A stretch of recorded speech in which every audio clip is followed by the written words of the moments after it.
The anime begins by showing us the most powerful and feared king of all time, a legendary warrior whose mere name inspired terror in his enemies.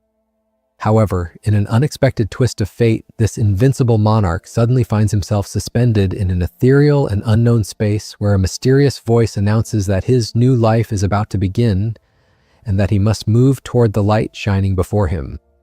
Confused, but with no other choice, he advances toward the radiance, only to discover with astonishment that he has been reborn as a helpless newborn in the arms of two strangers who gaze at him with tenderness. To his surprise, they introduce themselves as his parents. Reincarnated, a man with a firm gaze and the aura of a warrior, and Alice, a woman with a warm demeanor but a glimmer of magical power in her eyes.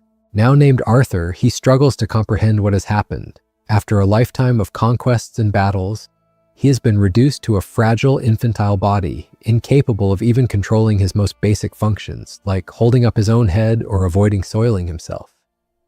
Frustration overwhelms him as he finds himself trapped in what he describes as a prison of flesh, where his sharp mind clashes against the physical limitations of his new form.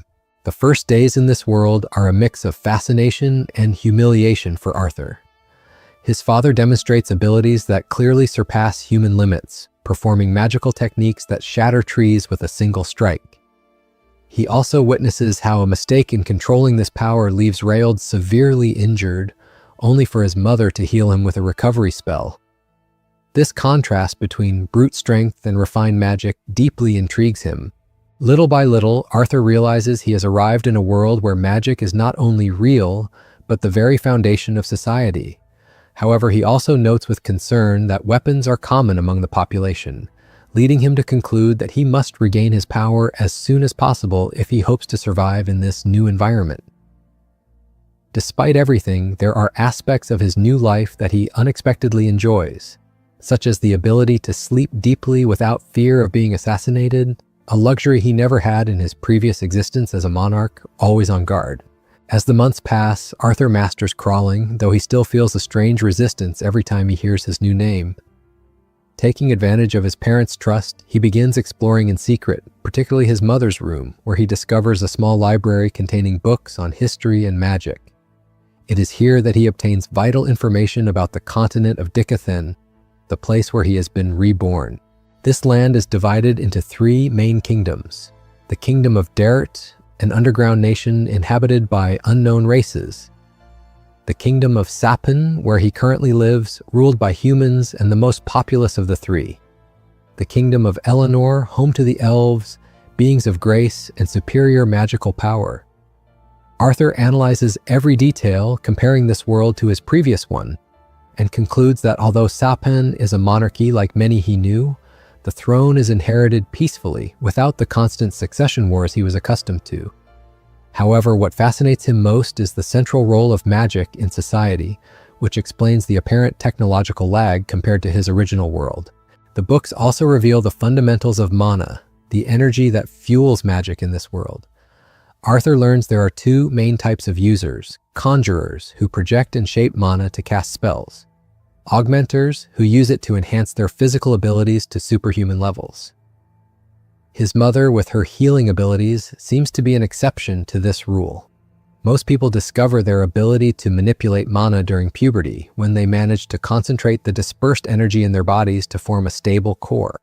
But Arthur, remembering his knowledge of ki and internal energy warriors in his world cultivated, decides not to wait. He begins experimenting in secret, attempting to sense and control the flow of mana within his tiny body.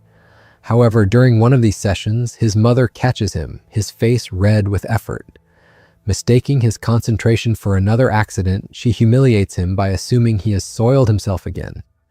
The shame he feels is profound, but it also motivates him to be more careful in his future practices. As the years pass, Arthur remains a peculiar child, serious, analytical, and rarely smiling, yet absorbing all the knowledge he can. His impatient father tries to prematurely initiate him into swordsmanship, only to be immediately scolded by Alice, who proves to be the true authority in the household. This family dynamic makes Arthur reflect on the power structures in this world, wondering if societies here are more matriarchal than those he knew. During a trip to the city, Arthur has his first direct contact with this world society and is amazed by the level of development in magical weapons and objects, though he still considers them primitive compared to his memories. What impresses him most is seeing street magicians performing minor spells, confirming that magic is an everyday part of life here. Back home, as his mother changes him yet again, Arthur reflects on how fortunate he is, despite everything, to have a family that cares for him, something he never had in his past life as an orphan raised in battle. The next day, while watching his father train with superhuman intensity, proving himself to be a high-level augmenter, Arthur feels he can't waste any more time. That same night, taking advantage of his parents' distraction, he practices forming his monocore with greater determination than ever. Concentrating every fragment of dispersed energy in his body, he finally completes the process.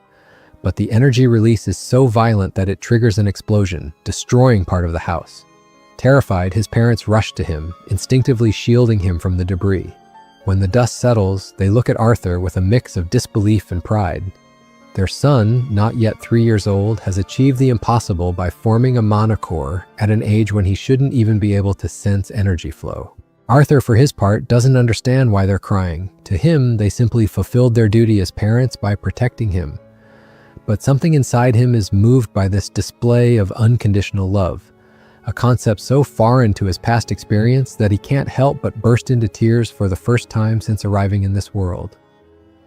In an abrupt shift, the scene changes to a dark cave somewhere remote on the continent where a creature of shadows and glowing eyes awakens, as if Arthur's mana explosion had disturbed its slumber. The creature smiles, thus ending the chapter. The chapter begins with a scene shift, showing Arthur's past in his previous life, where he was known as King Grey. Back then, he had to attend a hearing where he was to deliver a sentence for a man who committed the crime of attempting to assassinate the king. However, the council was lenient, deciding to escort the man and his family back to their country to await sentencing. The man pleaded with them to wait, arguing that while it was true he had tried to attack the king, the crime was his alone, and he didn't want his wife or son involved. He knew that returning to his country would be a fate worse than death, and he accepted it as his punishment, but he begged for his family's forgiveness. He then prostrated himself fully before King Grey, making his plea directly to him. But the council warned him to be careful with his words, as this matter did not deserve the king's attention. Suddenly, Grey approached his family and, in a swift attack, took their lives. The council made the man see that the king had saved them from endless suffering, something the man reluctantly accepted, having no other choice but to resign himself to it. Returning to Arthur, years pass, and now his father trains him in combat, offering him a pair of gloves identical to his own. Arthur rejects them, preferring the sword, as he knows that with his current body, using such weapons would leave him vulnerable to enemies who could kill him before he could even strike. Though Reynolds is hurt by this, he had been excited to pass on his gloves. He accepts Arthur's choice and begins training him.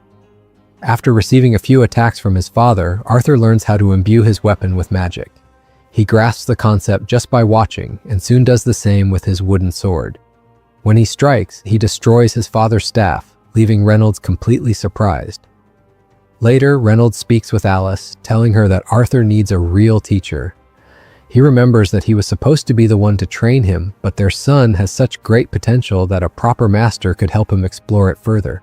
Alice disagrees and suggests teaching him her magic, but Reynolds points out that her case is special and wouldn't be effective.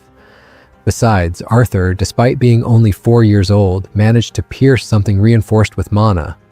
Alice is astonished, but still refuses to let her son go and even tries to convince Reynolds to change his mind. This sparks an argument between them, while Arthur thinks that emotions sometimes cloud one's judgment. He proposes a third option, suggesting that both parents accompany him. After a long silence, his parents call him a genius for the excellent idea and start packing for the journey. Arthur notices their energetic mood and can't help but smile in happiness. Later, carriages arrive to pick them up, and at his father's request, Arthur introduces himself to the group. The leader, assuming Arthur doesn't remember him, introduces himself, but Arthur recognizes him well. They were the adventurers who helped rebuild the house after he destroyed it long ago. The group is called the Twin Horns, where Reynolds and Alice once belonged. The leader is Adam Crench, and the other members are Angela Rose, Durden Walker, Jasmine Flamesworth, and Helen Shart, Basically, names fit for an NBA player. Once everything is ready, they begin their journey. Along the way, Arthur remarks that this mode of transportation is very primitive compared to the advanced technology of his past life. Still, it's not so bad, as he can sit comfortably with his mother. They're heading to a city called Cyrus, but danger lurks everywhere in this world. While camping, monsters suddenly attack, and the group quickly prepares to fight. Arthur observes their combat styles. Adam, Helen, and Jasmine are enhancers, while Angela and Durden appear to be conjurers. After defeating the enemies, Arthur admires their skills and resolves to become as strong as them soon. That night, Arthur reflects on the lack of comforts while traveling, though at least the food is freshly cooked. His mother sighs deeply, and when he asks what's wrong, she says she's full. He stares at her plate, and Alice notices Reynolds' injured arm. She sets her plate aside to heal him, but Helen and Jasmine signal her to wait as they guard the forest. While Alice heals Reynolds, Arthur realizes his mother is a rare type of mage called an emitter, with healing powers. Such mages usually hide their abilities to avoid becoming targets, which explains why his parents lived anonymously in the countryside. Soon after, Adam asks Reynolds for permission to take Arthur for training. Though surprised, Arthur agrees since his father doesn't object. Adam wields a spear, and Arthur doubts the training will be easy, but he keeps his concerns to himself, internally criticizing them for forgetting he's only 4. Adam asks if he's ready and begins imbuing his weapon with mana.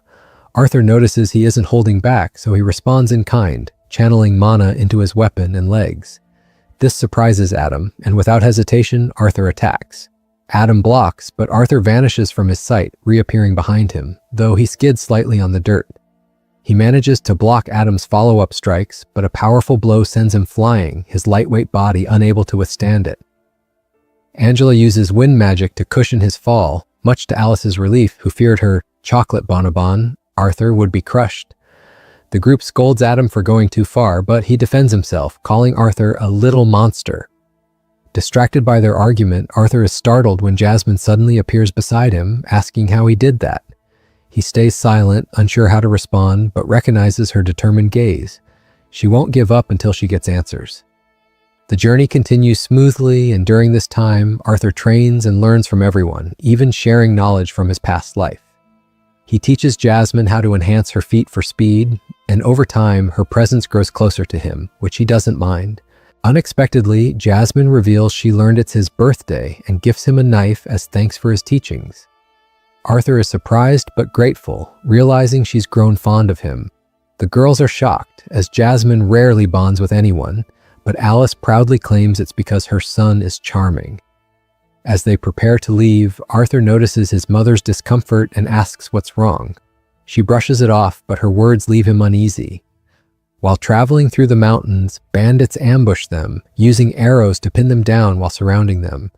Angela repels the projectiles with her magic, but the situation is dire. The bandit leader demands they surrender the woman, Alice, and the child, Arthur, threatening harm if they resist.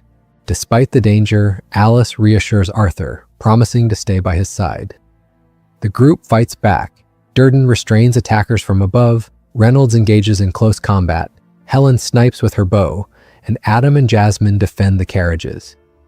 Arthur worries about their numerical disadvantage, and as the battle drags on, exhaustion sets in. The bandit leader slams Reynolds into a carriage, severely injuring him.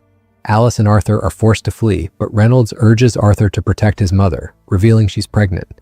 Shocked, Arthur finally understands her recent behavior. Arthur vows to protect her and escapes with Alice. The bandits pursue, but Reynolds lands a crushing punch on their leader, buying time. Adam and Jasmine throw weapons to clear a path, urging Arthur not to stop. As he runs, Arthur reflects on his past sins, killing a family, and wonders if this is karma. A conjurer bandit attacks with wind magic. Arthur pushes Alice to safety, but is struck and falls off a cliff. Mid-air, he throws his dagger, dragging the bandit down with him. Angela and Durden try to save him with magic, but Arthur feels an odd fulfillment, finally understanding the emotions of the man he once condemned. He thinks of his unborn sibling and sheds tears, regretting he won't be an older brother. The scene shifts. Arthur wakes in an unknown forest, face to face with a giant, imposing monster who greets him by name, leaving him stunned. The chapter ends. Now we see Arthur waking up in a cave where in front of him stands that creature. Terrified, he chooses to attack. However, the creature sends him flying with just a finger. Then, in a woman's voice, it tells little Arthur that he still has much to learn. Arthur gets up and heads toward some fruits in the area, knowing he must be hungry. The creature seems deeply concerned for his well-being, though Arthur remains wary. As he stands, he only ends up hurting himself more. The giant creature warns him not to move, as he's lucky to have survived at all. Despite this, Arthur tries to ask more questions, but the creature refuses to answer until he eats something. So Arthur starts devouring all the fruits he was given. Once finished, he asks if his parents are okay. The creature replies that while it can't leave this place, it can see and reach far more than most. It then shows Arthur that his family is still alive, which brings him to tears with relief. He tries to thank the creature but realizes he doesn't know its name. It introduces itself as Sylvia. After a long period of time living with Sylvia, Arthur's wounds heal, and he wants to return home as soon as possible. However, Sylvia explains that they're on the edge of the Elsyr forest, a place full of outlaws and wild animals. Still, she has a way to bypass it by creating a rift in space, though it requires extensive preparation. During this time, Arthur trains with a stick he found, which pleases Sylvia, as children should stay active. Arthur reflects that Sylvia never speaks about herself and admits he's screamed in fear more than once. Yet, despite her appearance, she's warm and kind. Later, he begins meditating, astonishing Sylvia when she notices he already has a mana core at his age. She asks if he can demonstrate his magic, showing him how she gathers mana. Arthur confirms he understands, comparing it to refueling mid-flight, though he hadn't known it was possible. Sylvia explains that humans have many preconceptions about mana, seeing it only as a tool to accumulate and use, but for creatures like mana beasts, it's as natural as breathing. She offers to teach him, asking what he'll do with this knowledge, warning that gaining such power will make him even stronger. Arthur, remembering the bandits who hurt his family, angrily declares he'd kill those who threaten what's important to him. Sylvia strikes him with a finger, calling this the wrong answer. She refuses to teach someone with such rage in his eyes. Confused, Arthur argues that everyone kills their enemies. It's how he became the most powerful king in his past life. Sylvia, displeased, reminds him she could tear him apart easily, but chooses gentleness instead. She asks which he prefers, and Arthur, reluctantly, chooses kindness.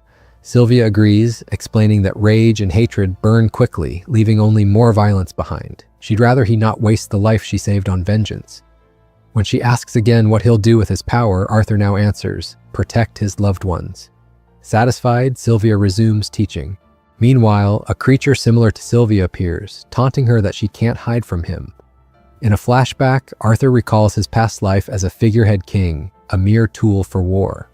Returning to the present, he trains under Sylvia's guidance, finally expanding his magical abilities. But suddenly, Sylvia strikes him away, warning him to stay quiet. The enemy has arrived. The creature demands Sylvia come with him, but she refuses. He attacks with dark magic, weakening her, though she reassures Arthur. The creature threatens to shorten her already limited lifespan, but Sylvia sheds her armor, revealing her true form, a white dragon. A fierce battle ensues. Knowing the cost, Sylvia fights anyway, declaring she was happy with Arthur and wishes it could have lasted longer. The enemy bombards her with dark energy, destroying the cave. To protect Arthur, Sylvia uses her power to stop time, opening a portal. She apologizes that the exit isn't closer, but assures him he has what he needs to survive. One last time, she asks what he'll use his power for. To protect my loved ones, he repeats, sealing it as a promise. Sylvia gives him 2 objects, an egg and a feather, and marks his arms, saying he'll understand their purpose in time. She admits she could have sent him home immediately, but enjoyed their time together too much. Frustrated at his inability to save her, Arthur breaks down. Sylvia comforts him, saying the promise doesn't apply here. Tears streaming, he tells her it doesn't matter if she's a dragon or a monster. She's family. When he asks her to be his grandmother, her joy is palpable. As she pushes him through the portal, Arthur begs her to come, but it closes behind him. Sylvia cancels her time stop, taking the full force of the attack. In a final act, she unleashes a massive explosion. Elsewhere, 2 figures by the sea discuss the future. Arthur hears Sylvia's voice one last time. The world is full of pain, but that's why we must fill it with happiness. Step by step, you'll achieve it. You are the strongest king. Don't let hatred consume you. Let light bathe your new life, King Gray. Arthur wakes in the forest, weeping but determined to fulfill Sylvia's wish. As he gathers himself, a rustling in the bushes catches his attention. A young girl. Quickly, Arthur channels his mana into his feet and climbs a tree, from where he sees a group of bandits kidnapping an elf girl. One of them mentions that elves sell for a high price. Upon hearing that they plan to sell her as a mixed breed, Arthur recalls how those same bandits had intended to do the same to his mother and him. Though he wants to intervene and kill those wretched men, he remembers Sylvia's words and decides not to let his negative emotions control him. Hours later, Arthur observes the bandits resting and considers the possibility of asking them for directions to the nearest human settlement. However, he also thinks there's no guarantee they won't harm the elf girl, so he decides to prepare and wait until nightfall. Once ready, he wonders why the wolves accompanying the bandits are so obedient. Noticing they wear magical collars, he decides to take advantage of this. He throws a few nuts toward the wolves, causing a commotion that angers the bandits. The noise could attract other beasts in the forest. One of them kicks the wolves to silence them. Arthur seizes the moment, taking out the first bandit and claiming his knife. When another bandit appears, wondering what's taking so long, Arthur swiftly drops from above and slits his throat. Though he's already killed two, Arthur notes internally how exhausting it is to fight in this child's body.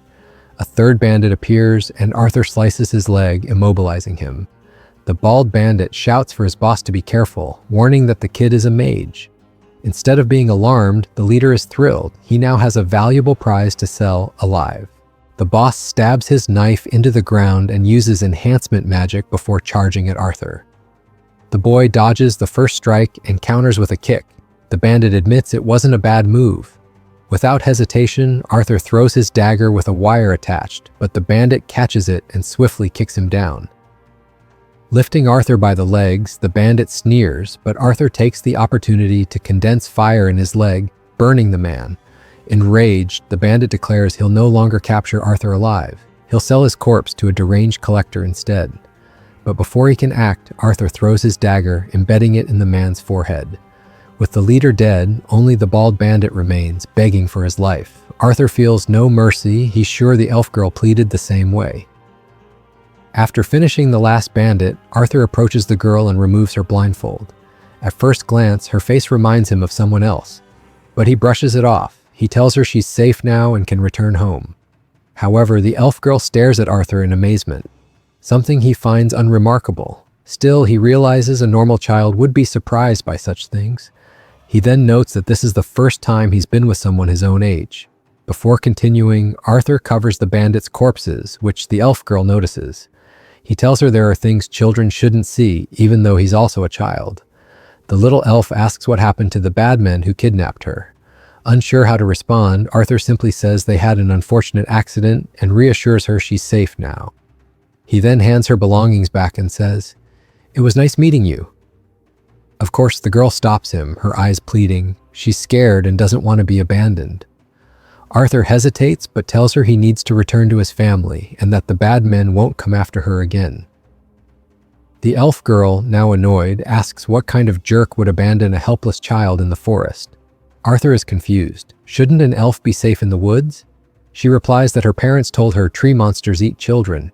Defeated, Arthur asks if she knows where she lives. She points in the opposite direction of where he was heading, but admits she doesn't know how far it is. She was chasing bugs and got lost. Arthur finds this irresponsible, but supposes children are like that. Reluctantly, he decides he can't just leave her. The elf girl then worries about the wolves, suggesting they should free them since leaving them would mean their death. Though hesitant, Arthur agrees, and she releases them, explaining that the bandits were the only ones who used them for evil. She adds that her village values all life. With that settled, they set off toward her home. The next morning, they rest, and Arthur asks her name. "Tasia Erai," she replies. Arthur introduces himself in return. He then serves her a meal, telling her she must be hungry. Even if she isn't, she should eat something.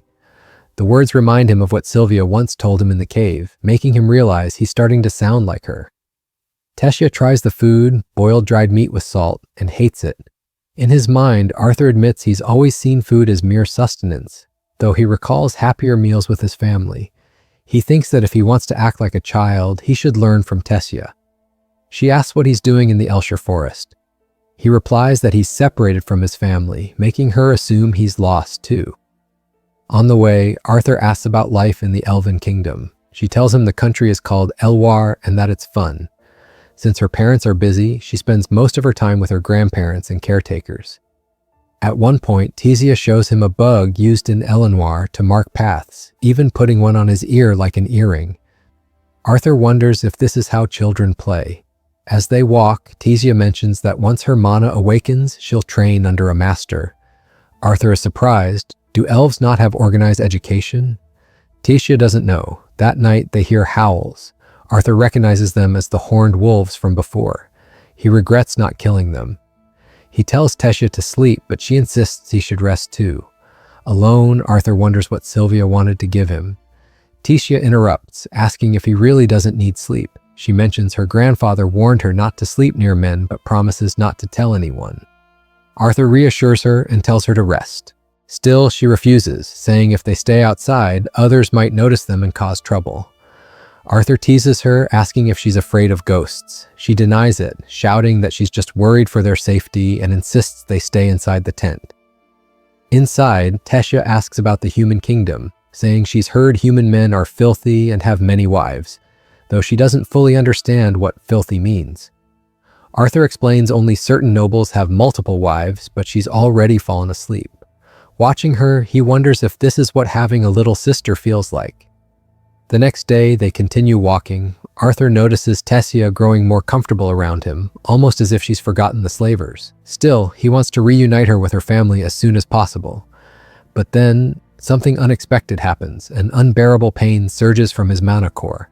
Tessia, worried, searches for herbs to help, but the pain only worsens. Arthur hides it, not wanting to worry her. As he rests against a tree, one of the horned wolves appears, bringing a small boar. Tessia returns with something she claims helps stomach aches, but the wolf simply leaves the boar and departs. She thinks it was returning a favor. That night, they enjoy tender meat. Arthur admits it's delicious.